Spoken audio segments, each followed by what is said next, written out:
Model পৌরসভা হওয়ার পর 2 দশকেও বদলায়নি বর্ষায় নড়াইলে জলাবদ্ধতার চিরচেনা দৃশ্য। পানি নিষ্কাশনে পর্যাপ্ত ড্রেন নির্মাণ না হওয়ায় শহরের নিচু অংশে রয়ে গেছে জনদুর্ভোগ। আর এ নিয়ে মেয়রের কণ্ঠে বরাবরের মতোই শোনা গেল আশার বাণী। খায়রুল আরেফিন রানার তথ্য ও ছবিতে ডেস্ক রিপোর্ট। জলের মাঝে চলাচল, জলেই বসবাস। ভেসে গেছে স্কুল, কলেজ, নেই পর্যাপ্ত ড্রেনেজ ব্যবস্থা। কয়েকদিনের বর্ষণে বেহাল দশা নড়াইল শহরের নিচু এলাকার। ড্রেনেজ ব্যবস্থার সংকটের সাথে যুক্ত হয়েছে শহরের গা ঘেঁষে তৈরি হওয়া ট্রেন লাইন। এতে অস্থায়ী নালাগুলো দিয়ে পানি অপসারণের পথ বন্ধ হয়ে গেছে। ফলে তলিয়ে গেছে শিক্ষা প্রতিষ্ঠান, বাড়িঘর, রাস্তাঘাট। জনভোগান্তি পৌঁছেছে চরমে।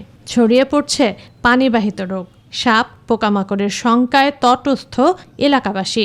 ঘরের ভিতরে পানি ঢুকে যাচ্ছে, উঠানে পানি। কোন সময় সাপ ওঠে কি আরে বর্তমানে সাপের খুব প্রভাব। ড্রেন না হওয়া পর্যন্ত আমাকে এই জায়গা প্রত্যেক বছর এই সমস্যা করে দিবানি বলে ওই যে চলে যায়, আর আমাদের এই সীমানায় আসে না। বহু বছরের পুরনো এই সমস্যা সমাধানে সচেষ্ট রয়েছেন বলে জানিয়েছেন পৌর মেয়র। এই সমস্যাটা প্রকাট আকার ধারণ করেছে এই যে রেল লাইন, আর আমার চেষ্টার কোনো ত্রুটি নেই। এই ড্রেনের মাস্টার প্ল্যানও করা আছে এবং এই মুহূর্তে চেষ্টা করছি যেখানেই আপনার রাস্তা সেখানেই ড্রেন।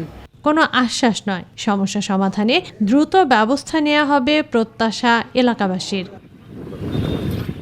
Desk report, news 24।